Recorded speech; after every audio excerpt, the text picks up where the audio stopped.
Good evening, everyone. Welcome to Collective Konversations.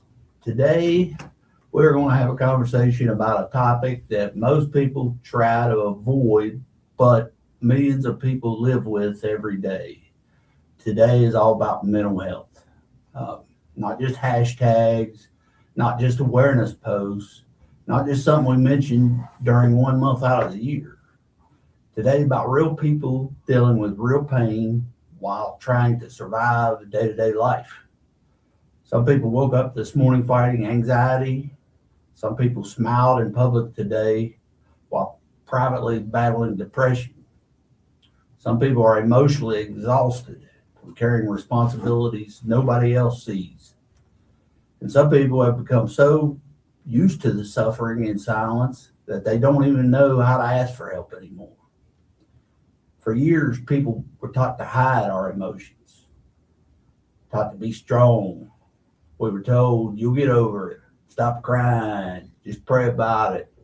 Other people have it worse. But today, we want people to understand something important. Healing does not begin with silence. Healing begins with honesty. Today, we're talking about where Mental Health Awareness Month came from, why mental health is still one of the biggest struggles affecting families, schools, church, workplaces, and communities, and where we go from here if we truly do want healing instead of just temporary conversations. Because awareness without action changes nothing. And one real conversation, one honest moment, one person finally feeling heard can save a life. So today we break the silence.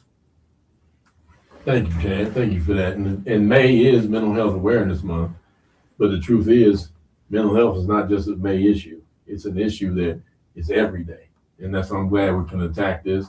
Sat in on a definitely a beautiful event on Saturday, and from by the Deltas here in Beckley, the Beckley chapter, and they had a pamphlet out that was talking about May is Mental Health Awareness Month. So, I kind of, went off of that and really wanted to say it's still May and still, really, sit down and kind of attack this and talk about it and kind of first of all, just give the history of Mental Health Month. Started out in 1949. It was all through, Mental Health America, basically is what it was, and the goal was to educate Americans on mental health. And when I want you to chime in here, Chad. And before I mention this, welcome back. Welcome back. I mean, we're glad to have you back on. And we can talk about that a little bit later. With some mental health things that you may have been going through as well. But I think we didn't know about this. So even in 1949, I didn't even know that it came about. But first, it was Mental Health Week. It started out originally as Mental Health Week, and then it changed over. Right. And it was definitely talking. So even back in 49, but you got to think I'm, like I said, 54. And even when I was growing up in the 70s and 80s, right, I knew nothing about mental health, Right. Nothing about it. So, even that. So to come up and say May, it's a good thing now. May, definitely speaking about it is a strong, gives a strong message, that, they're really making an awareness for it. Because I know we have a lot of months that we celebrate a lot of different things.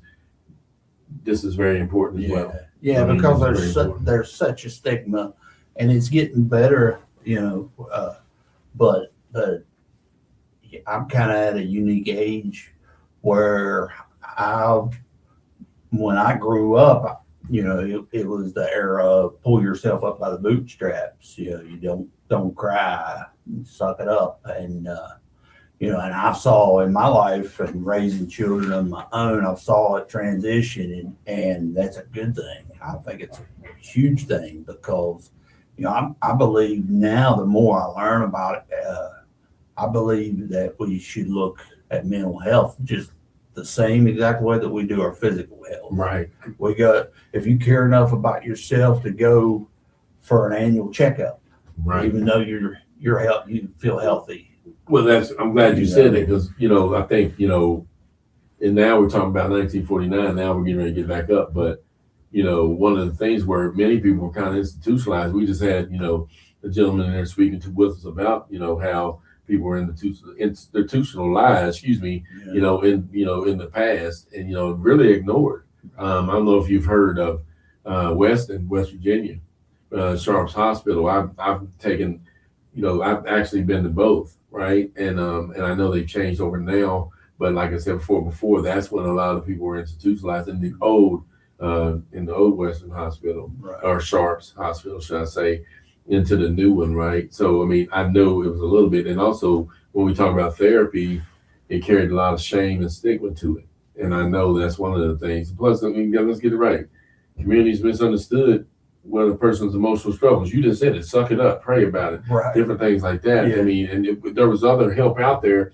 And for me, like I said, just keep looking back at that 1949. I'm like, where did the information go? Really. I mean, and I'm sure a lot of it was, how would you pay for it? I mean, I'm sure. I mean, it doesn't say that when some of the stuff I'm looking at doesn't really say, but I'm sure that had to be a factor and involved with it. How would you pay for these things, right? Yes, and like you said, in 1949, they at least had the foresight to recognize mental health week, but the treatment for people that they used for mental health, I don't think that did anything to encourage people to seek out mental health treatment. Right, and now you said that. I mean, at that time, America at that time was, definitely, experiencing some major emotional struggles, right? World War II, Yeah. family instability, economic hardship, trauma amongst veterans, rising rate of suicide, and then also lack of emotional education, right? When I say that now, take the war out of it, those last 5 still going through it. The family instability, economic hardship, trauma, with veterans still the same, and rising, suicide concerns, and also lack of, education, emotional education. Think about it. Those are just some things that, we don't even think about: anxiety, depression, trauma, PTSD. I mean, PTSD. Excuse me. I'm thinking something else. But we don't even think of those things publicly at times, and that people don't even want to say what they're about or anything. That's why I said you'll be stronger. Stop complaining. That's not an answer. Right. Keep the family business inside of the house, right? Right. These are some of the things that you talk about. You don't need counseling. You don't need that, or people might think you're crazy. And that's, I hate that, but that's a lot of what the stigma was, back then. And so that's why I guess I didn't hardly even know anything about it really when it comes to that. Yeah, and I can remember, like, it was kind of whispered about, and back home, kind of rural area, people kind of whispered about so-and-so that they take nerve pills. That was what they called everything, nerve pills, and so that was like something that's just a sign of weakness and what it should have been was good for them. They saw a professional that recognized they needed a little help. Exactly. And Exactly. so hopefully through forums like this and Right. and recognize Mental Health Awareness Month, Right. we can do even more to remove that stigma. 100%. One of the things that was created for Mental Health Month was, was to educate the public, reduce the shame, also encourage treatment, support emotional wellness. I mean, which is a good thing too, and help people understand that they're not alone. And that's why I'm glad, because I believe, imagine they're struggling emotionally, but the world, you're asking the world for help. I mean, but then again, you get judged and not supported. That's terrible. Right. Yeah. And we know what that leads to. And I know better than most that leads to damaged relationships. It leads to self-medication. And self-medication, tell me about that. Okay. So I, people that, and I feel like there's a whole generation that's been touched by this. People that, like I said, they call it the nerve pill, that they're weak, but the same people usually calling them weak were dealing with stressors of their own and they were doing that with alcohol usually or some other substance. And, you know, in their eyes, they were stronger than this person who's doing it the right way. And so that's again something else that we have to remove, because Right. if you don't get help and you're suffering from anxiety and especially PTSD and depression especially, it's going to have to be dealt with one way or another. And the ultimate solution is, you know, Right. seeking out professional help and therapy. And, you know, therapy used to kind of be a dirty word. Or somebody's No, had really problems or really Right. having bad relationship problems. No, it's a health checkup. It There could you go. be, you know, just like we go for a checkup. Right. So now that we kind of understand a little bit about where Mental Health Awareness Month came, right? What about for now? Why mental health matters today, though? I mean, it's one of those things like, you know, this pressure that people carry every day, this silent pressure people carry every day. What about those things? Because that's one of the misconceptions that, you know, only affects certain people. Mental health only affects certain people, but it doesn't. It affects everyone. Absolutely. I mean, it does. I mean, it affects, you know, children trying to fit in, right? Teenagers dealing with pressure, you know, a different type of pressure, peer pressure, all kinds of them, maybe even bills, you know. Absolutely. Parents struggling to survive financially, right? Right. Entrepreneurs, you know, carrying stress kind of silently because of things that's going on. Church leaders pouring out onto others while emptying themselves. They don't mean, and you know, I always say that, you know, we have pastors, we have deacons, ministers, reverends, we have all these people, you know, they're praying for people, but who prays for them? Exactly. You know, I always think that too. Veterans battling trauma as well. Now I'm talking about today, right? Students overwhelmed by expectations that maybe their parents put on them, maybe they put on themselves as well. Workers burned out from exhaustion. Telling you, we got people now, you got to think, or, you know, you just said something about, you know, a person, you know, taking a second job.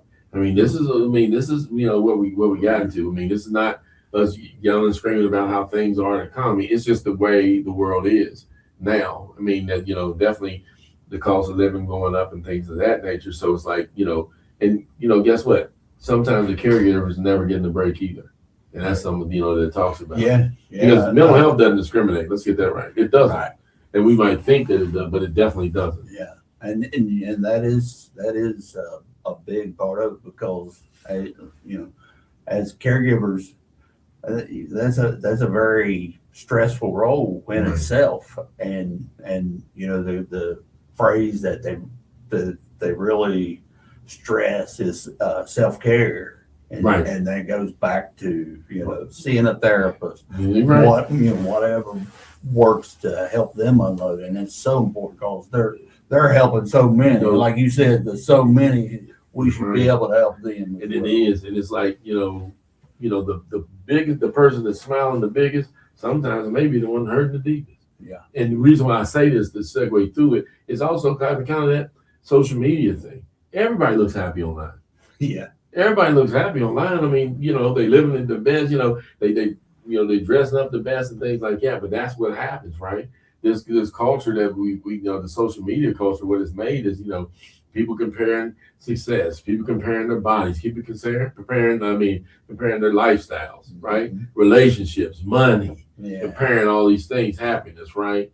So, and if you see that, it's constantly, you know, having people, you know, kind of live up to that standard. Last week we had talked about, you know, a statement called living for the Joneses, or, you know, trying to keep up with the Joneses, right? One of those things, that's an old saying, but it still kind of goes with comparing and seeing these things on social media, seeing, you know, people really wanting to meet these expectations that cannot be met. Yeah, they're so extravagant. It cannot be met. Exactly. But it doesn't make you happy. That's what people think.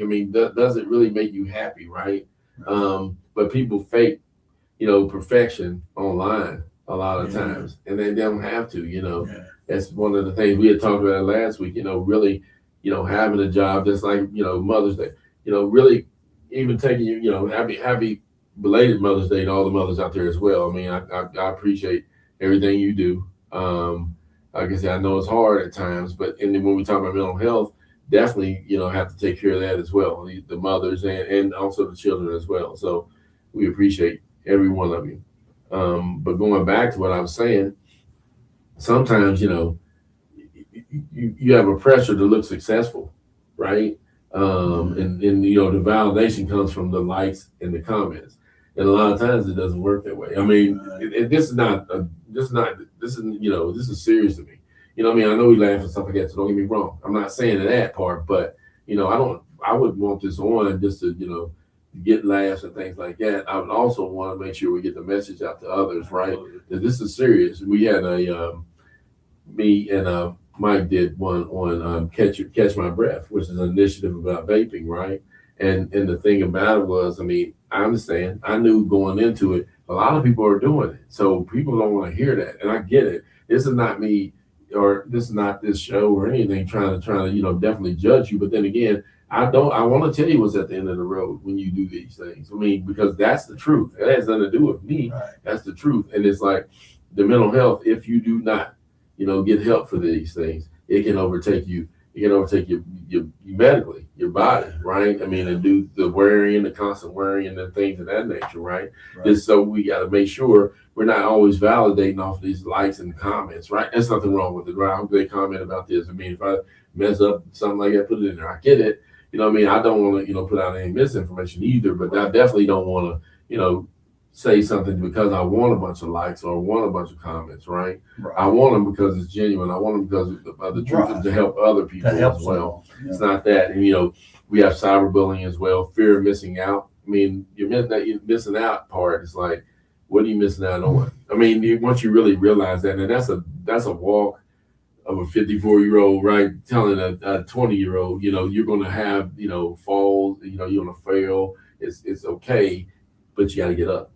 But you got to get up and try desperately not to make the same mistake again, right? And that's the thing, or fall into the trap of those things. I think sometimes and this, like I said, I don't think social media is bad. It's the intent of what you think that, you're getting out of it could be the way it's looked at, right?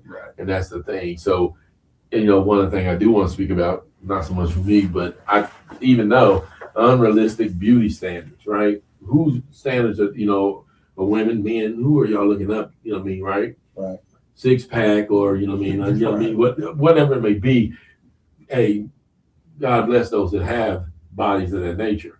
Sometimes it's not in the cards, for us, but that's not a bad thing. But still, exercising is a big thing as well. It's definitely a big thing for your mental health is to exercise, whatever it may be. I mean, it doesn't have to be running 50 miles or whatever, And that's one thing I wanted to touch upon is, your mental health and your physical health are so intertwined. Right. And I have a recent example of that. I had a recent health scare. Right. And had a procedure but during the recovery process, I'd never really had anything that major. And during the recovery process, I just expected to be able to jump up, 2 days later and go back to doing how I've always done. And, as I had to take the time stretched up much longer than I would have liked, I could really feel my mood starting to, so that's a result of my physical health limiting what I can do and affecting my mental health.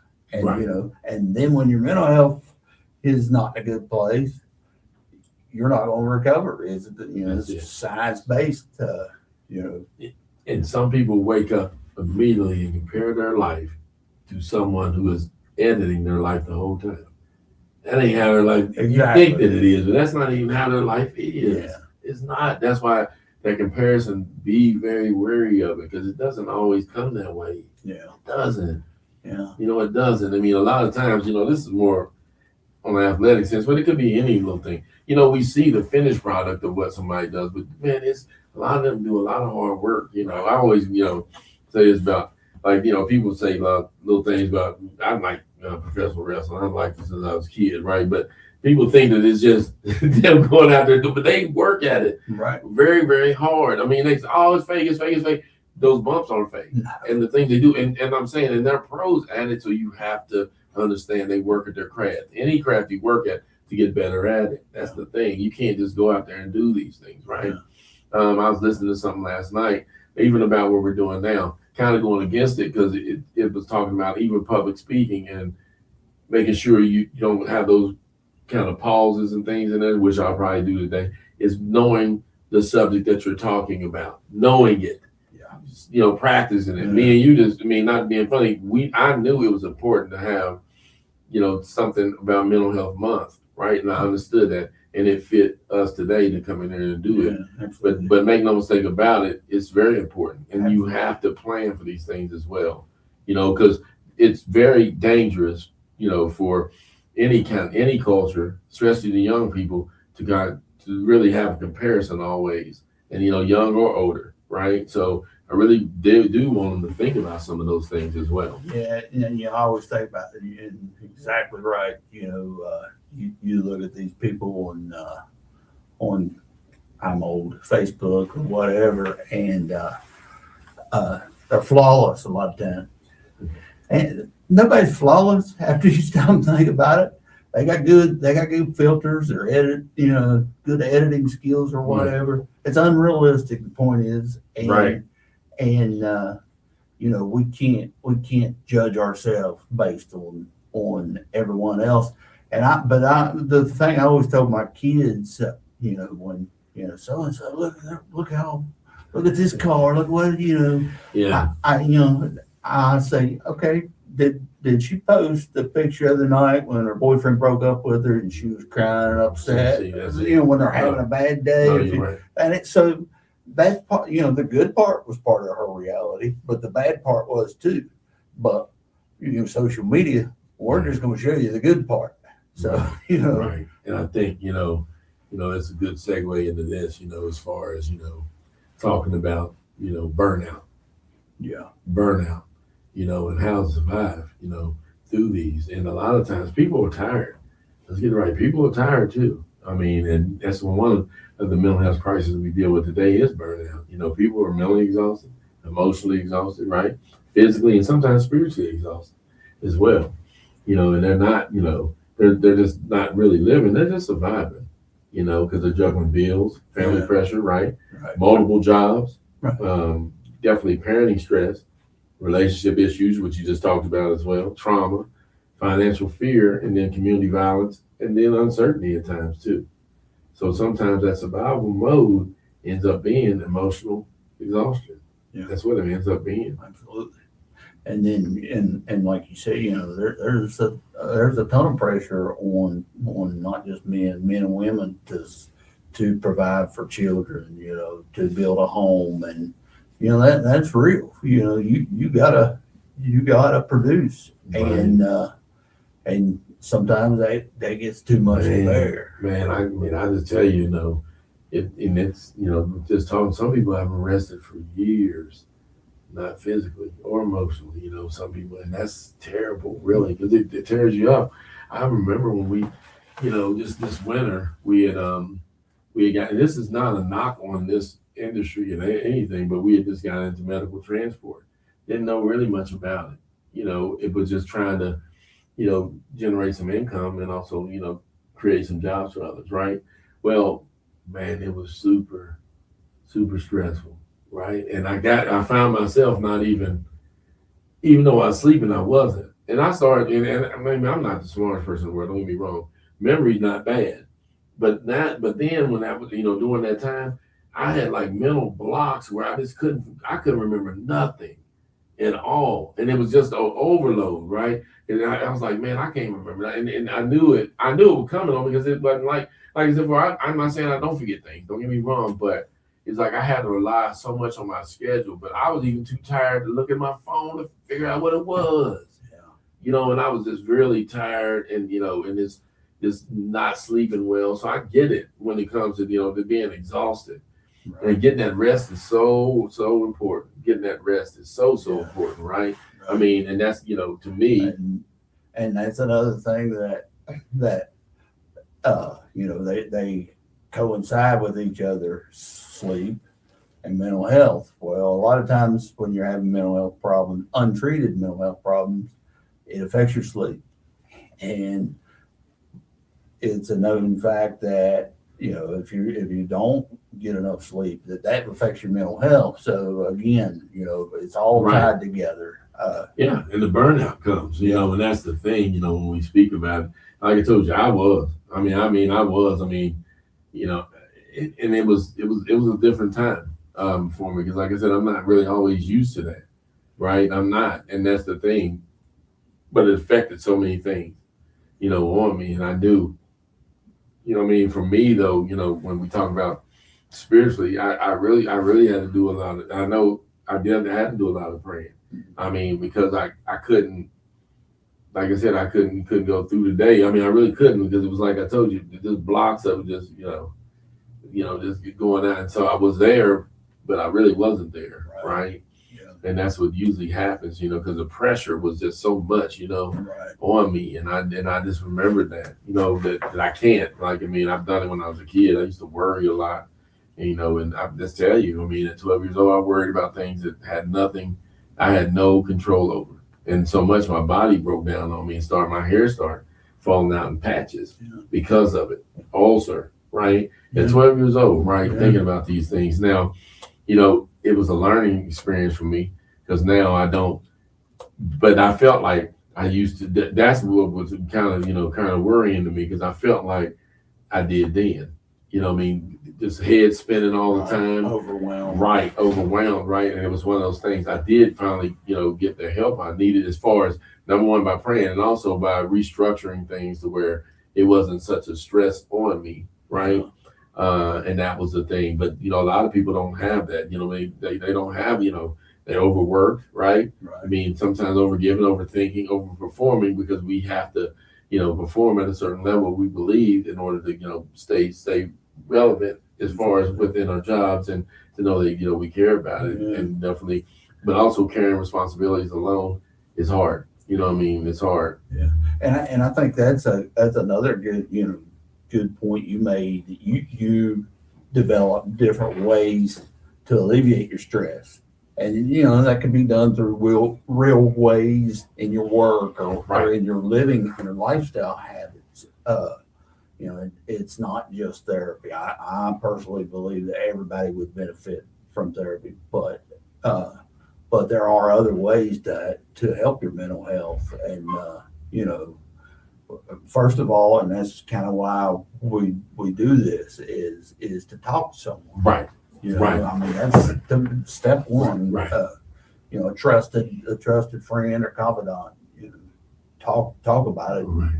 And that you'd be surprised how much that actually helps. Because I wasn't that guy. That's right. I think we can reach out FMRS, Generations, Family Options, Life Strategies. I'm sure there's more, right? And so if I'm missed them, I'm sorry. Right. Get to asking people about some of these places that are right around here, right down the street from you, to get some help if you need that, right? Because if that burnout, if you don't do it, that's definitely feeling emotionally numb happens, loss of motivation. So basically, it's not. It appeared to look like people are being lazy.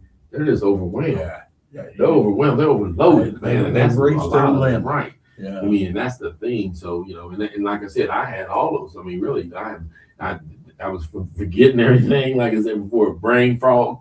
That's what I'm saying. The brain fog was real. Right. Just mentally overwhelmed. Constantly overthinking. I was a lot. There's a lot to it. And just feeling like, I remember the day, and it's like I said, well, this is not a knock on medical transport at all, but it wasn't an avenue that I'm glad I went down it, but it's not an avenue I probably would do again. But it was one of those things that, it was a big relief when I knew we scaled it down to where we could manage it. Mm-hmm. And the anxiety went down. Exactly. Yeah. It went down a lot. Yeah. And that's, that's part of, I think, maintaining a good mental health is knowing when to pump the brakes, know when to, hey, take a little break. By the time I was 23, I had a mortgage and a baby and was trying to, raise her right and pay the bills. And they're in, seemingly it looked like I handled it just fine. Right. But that much pressure every day, and then like every day, I was to the point where if I don't put in 15 hours today, we're gonna be, and a lot of that was self-imposed, but it was real. To me, I felt it, and that's just too much pressure. That was too much pressure for me to carry at that time. Right. So I was definitely burnt, feeling the burnout, and back then I didn't use healthy coping strategies to deal with all that pressure, and now I'm thankful that and I feel like the stigma that was always attached to that prevented me from getting the help I needed, and so I'm just thankful that now we're getting away from that, and that's a healthier option. That's the options I use now. But the silence, I think, hurts. This exactly. is not trying to segue into this show. Break the silence.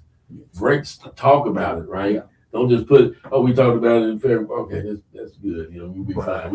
We check that. No, talk about it, because I think, the struggle we have is the shame that's attached to the struggle at times, and that's why I said, and many people, they not only battle like depression, they're battling anxiety, trauma, different things like that we talked about before. That's why the stigma, is something we're trying to break, because the society, how they label it. And I think it's getting better. I really believe that. It's getting better in the younger, in that some of the younger, circles is getting a lot better when it comes to that. And that's the thing, getting the mental health and understand. I know a lot of colleges have, definitely counseling on campus for these things as well. I mean, I know, personally, me and my daughter, things like that. I mean, reaching out for her to get these things to be, something she can go, kind of talk to somebody about some things. I mean, I don't seem to think that's weak. It's not crazy. Definitely, it's not, it's not unstable. I think that'll help, right? Right. And it's good, because more and more people that, the most successful among us go routinely for some sort of therapy session, and they don't necessarily go because they feel like they have any certain mental health problem. They go because it actually helps their performance. Right. That's the thing. It's not only just a Band-Aid to help a problem. It's actually can be an enhancement. Right. So they don't have to, feel comfortable with pretending. They need to heal by breaking the silence, by speaking about some of the things that's going on with them. But it's still uncomfortable, and people still don't want to. And I think it's a fear of judgment. I really believe that. It's a fear of judgment.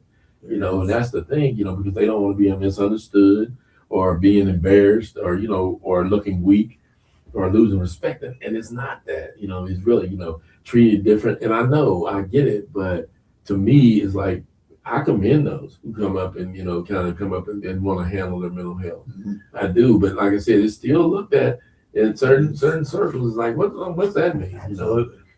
I've heard, I'm sure you have heard some of the athletes now coming out speaking about it. And right?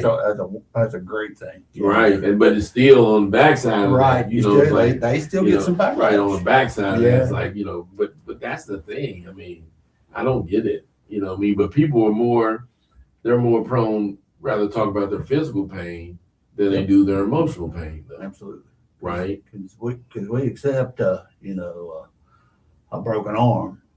Right. We can see that. We can, we know that hurts. Right. But we can't feel that emotional hurt that person, we can't see it.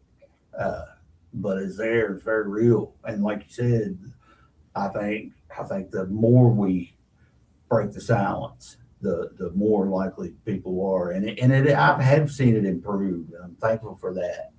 But it does need to continue to improve. Right. And sometimes I think strength is kind of misunderstood as well. Yeah. That not never crying or never struggling or, never showing emotion. That's the thing. I always say it's not funny, but when I used to umpire baseball, when some kid get hit by a baseball, don't rub it, don't rub it when they run down. But I remember some kids did because it hurt. I mean, I shoot. Ain't nothing wrong with saying it hurt, man. Shit. That ain't make you, just tough. You still. The thing is, regardless of not, you still running. Yep, you still out there. Are you rubbing it? You still running there. That's the thing. Right. And that's the thing when we, definitely talk about it. So, we don't want to be an all-in survival. We want to be healing as well. Right. And I think that's a lot of, what happens too. So that stigma does damage people, right? And it makes them, kind of isolate. But then it gives them other things, anxiety, depression, different things like that, the shutdown. Yeah. One thing you mentioned, that self-medicating, substance abuse. Absolutely. Right? Right. A relationship problem, self-harm, like you said, and suicidal risk. And that's what you don't want. I mean, you really don't want that. Right. And that's the thing, because silence doesn't relieve the pain it doesn't remove it. No. What did it do? It just only hides it still. But that's why you gotta get it out and talk about it. Yeah. I mean, I really believe that. And I think it's important for everyone to also keep mental health awareness in the forefront of their mind as we go about our day dealing with our coworkers, people right. we bump into at the store. Everybody's dealing with something, and maybe I thought you cut me off in line at the register. Well, I didn't know you were in a hurry because right. you had a kid waiting on you to pick up.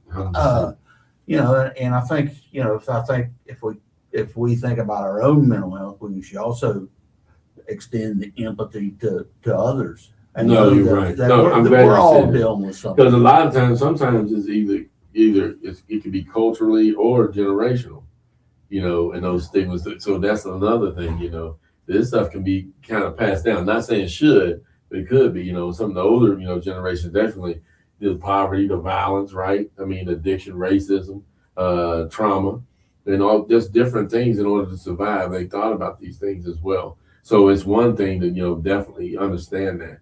And, not keep, when we talk about private business, private, or, pray and move on, some of those things we had spoke about, hey, you'll be all right. Yeah. Those things, no, you get the help you need. Yeah. I mean, if it's too much, then get the help you need. Yeah. And that's, a lot of times, what came about and understanding that as well. It's like I said, for when you talk about the spiritual piece of this and understanding that as well, I do, people generally love God, but they also, they could struggle emotionally though. And that's the thing, and maybe you feel guilty about it. Don't feel guilty about it. There's nothing wrong with doing it, and these things are put out here for that. Right. I know we talk about praying, but guess what? There's counseling that you can seek as well too. Yep. Sometimes not definitely not saying against it or for it when if it's the individual. Sometimes taking medication as well. Right. Sometimes taking medication as well. Now taking prescribed medication, but like I said, for under a doctor's order. But then again, like I said, for knowing what medication you are taking. Right. All right. But knowing that it's just a part of the process, it's not going to be the be all end all. Right. There's no miracle drug to stop this or anything like that. Just in support of. Right. It's like, one of the things when I, used to do counseling, it's like people that did have, suffer from depression, sometimes they didn't want to take the medication. How it makes me feel. I don't know how it makes you feel, so I don't say that. But one of the things I do tell them is, if you're able to process it, then it's working. That's the whole thing. When you're able to sit down and process something, that's it, because it's just a part of the process that it helps with. So now you're able to process and make the right decision, or even sometimes wrong, but at least you can think it out. And those are the things that it kind of does. So it's just, like I said, a part of the process. And that's a lot of it too. And that's the thing, but people that have faith, they're not immune to struggles. Absolutely not. It tells you that in the Bible. You're still going to struggle, trials and tribulations. You're still good. So that's a lot of it as well. And that was part of the stigma, was if you worry all the time, where's your faith? Right. And that's I think that's the wrong way to look at it. I mean, if you broke your arm, again, back to the broken arm. Right. They're not going to tell you, just pray, it'll heal just fine. You know, Right. you'll go to the doctor, get it set, properly treated, right? Right. So, you know, mental health, it needs to be viewed in the same way. That's it. That's it. You know, you're right. But it comes to being able to be vulnerable. Right. You know, I don't have to try to impress you with this image that's so driven these days. I just want to be better and be healthier and help other people. So I'm gonna put it all on the table, and the more I do that, the more I find that people say, I've been dealing with the same thing. Right. So You know, it's amazing. You know, but you know, it takes people to start talking about it. Right. No, you're right. And then all of a sudden, so many people can relate to the same things. We all tend to think we're out there on this island alone when we're struggling. Right. No, you're right. But there are people dealing with the exact same issues, and we just have to be vulnerable enough to share that. So now I want to get into real quick before we end. I want to get into about the youth, you know, mental health crisis at times, right? Because there are some of our youth are crying out for help as well, right? Cyberbullying, you know, depression, social anxiety, school pressure, right?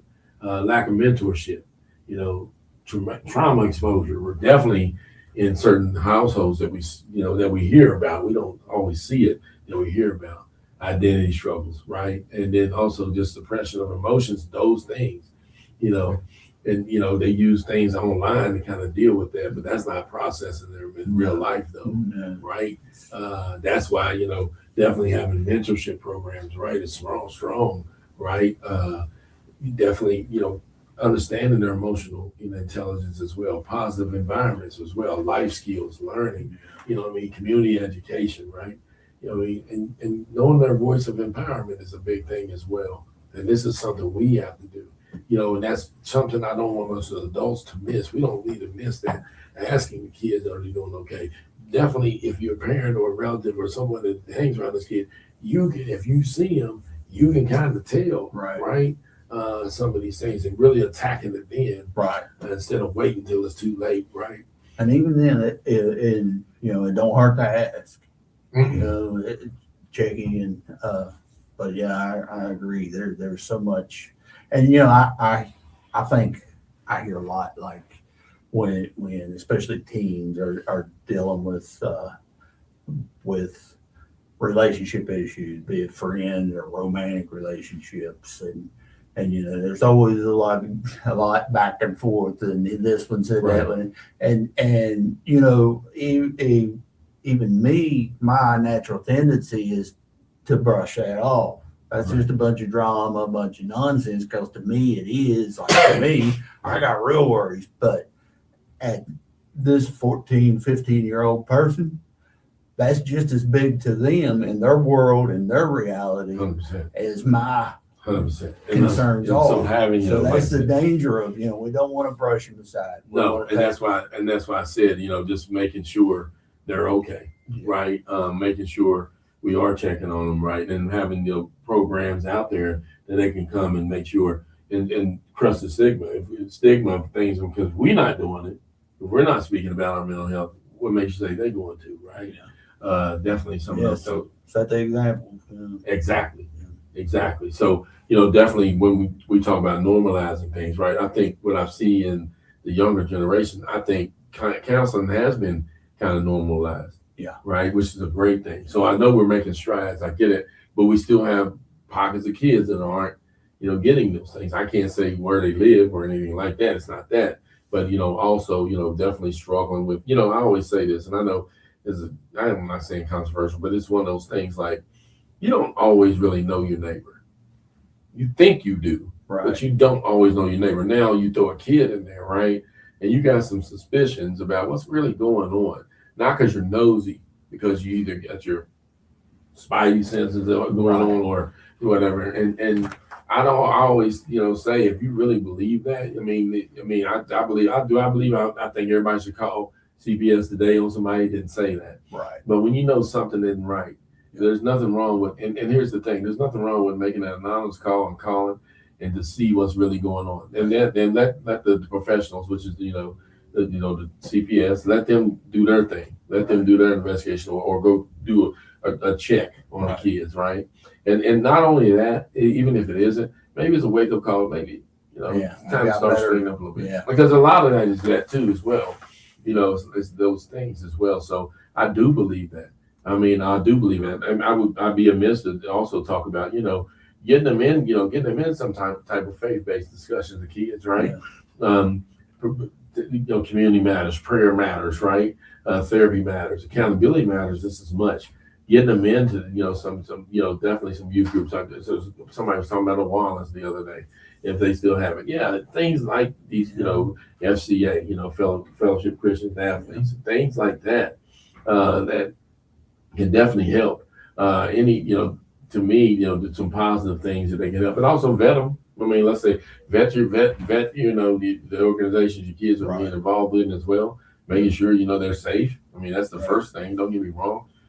We need to make sure they're safe, and that's definitely a big key to a lot of these things. Really, also when we think about it, when we talk about kids as well, getting them their proper rest. Okay. For the mental, because it's hard, they stay up long like we do, right? We're getting their rest, exercise, right? Their boundaries. Also journaling, I think, is a big thing as well. Them keeping a journal, not for us to pry and look at it, but definitely for them to get the word, get it out. You're a writer, you know how it is. Getting that thing, getting those thoughts, right? On some paper, and come from that way. Positive relationships, definitely those things. That's one thing that when my daughter, when she came to live with me, that's one thing that we spoke about. It was a couple of years ago, but one thing I spoke about was positive relationships. Not caring, getting into these arguments on the phone and all that stuff, steering away from that. Right. All right. Because guess what? You're on the phone. Nobody's putting you on there. You're on that phone. Right. Severing those things, those ties to that drama. If you the one causing it, same way. I didn't say that she would, right. You being involved in it, definitely. So reducing those toxic rut environments, understanding that as well. Yeah. Being self-aware. Yeah, and that's the thing, I think, and I've made the mistake, people don't have to wait till there's a problem. You can, therapy is very much a preventive thing. Preventive practice, and it doesn't hate. I encourage professional therapy, but you also get mental health aid by talking to trusted adults, friends, 100%. Mentors. That's and 100%. Honestly, that's your most exposure. You might talk to a therapist an hour a month. No, you're right. You're right. You're right. Just hanging on. Just definitely have somebody you can talk. You can talk to. Right. And get the things you need to get out off your chest, right? Without being so much judged or whatever or down for the things you're saying, and that is true. I think that's one of the things, we just touched on a little bit about identity crisis and things like that. Same difference, getting out there talking to people about certain things as well. Yeah. Not trying to internalize a lot of things you see because you're afraid and whatever. Getting it out and talking to people is a big thing. And then kind of navigating it that way, and I believe in just giving just like any other kid, just like any other adult or whatever, just giving the truth and laying the truth out there. Now, the truth sometimes comes from things like definitely with me comes from the Bible, but for others come from whatever. But like I said, this ain't really a discussion about that, but stuff that is credible, should I say. Stuff that is backed up by evidence, should I say, right? Just gets in the Bible sometimes it's not seen at times, but it's still there, right? The wind, the wind, but you can feel it. Right. It don't mean it ain't there. Right. Those are some of the things. And that's another good advancement that's becoming more and more available. There's a place here in Beckley is faith-based therapy. You were talking 100%. And for people that faith is the center of their life, that appeals to me. Well, yeah, and then I told you, and the truth is, Just because that may be the center does not mean you're not going to have challenges. But at least I know that because I can read it and it says that. Right. But I'll still be there, right? I'll still be there with you, right? But it doesn't. So it's not saying, well, shoot, I did. But that doesn't say that you're not going to go through that. Sometimes the things we go through make us even stronger. Not saying that you're trying to line up to go through it, but it does. Right. And sometimes if we skip, right, what we're supposed to, or try to cut or take the shortcut, we're going to fall back into it again. Yeah.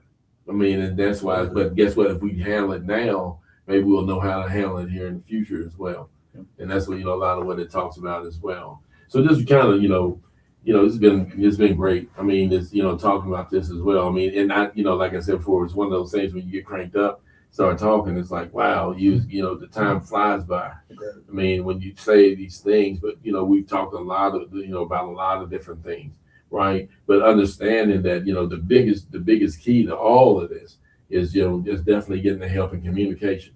About definitely getting out there, not talking about your burnout, talking about the stigma, right? Talking about those things that comes from history. That's why definitely Mental Health Awareness Month in May, and I won't forget that, but it doesn't only stop there. Yeah. I mean, it doesn't, like I said before, and it said that, it doesn't stop there either. There's a lot of different things that you can do to kind of help with the things that were going on and things that people are going through as well. And that's, why, I think, having it on here and having even a platform to even speak about these things. I didn't say I was a professional, right? I didn't say that, right? But I know there are professionals out there as well that you can get some help from if you need it, if you need that time, definitely something and that's why I believe, this is bigger than a show, it's about people, right? I mean, that's what it's about. Yeah. And, because we're not professionals, we see these things and live these things outside of a clinical setting, 100%, in real life situations. 100%. And and a big part of it, like you said, not only are we able to open up and be vulnerable with people, but we need to be able to allow them to be vulnerable with us. And that's huge, because now that strong support group that you talked about, right? So not only do we need to remove the stigma of addressing mental health concerns, issues, or just maintaining mental health, but we also need to take a view of it as when my friend comes to me and wants to talk to me. Right. It's about I'm about showing prevention. him the same empathy that made me feel better when I opened up to him. It's about preventing it. Yeah. It's about restoring families when they break. It's about helping the youth before they give up. Right. This is what this is about here as well. Supporting leaders before they burn out. Let's get it right. These are some of the things. And reminding people that it doesn't, just because you struggle, that doesn't make you weak at all. It doesn't. It makes us human. Is what it really makes us. Yeah. Right. Absolutely. So we need to check on our friends, right? We need to check on our children. We need to check on our co-workers as well. Check on our leaders. I mean, church leaders or leaders, period. You need to check on them. And also check on yourself.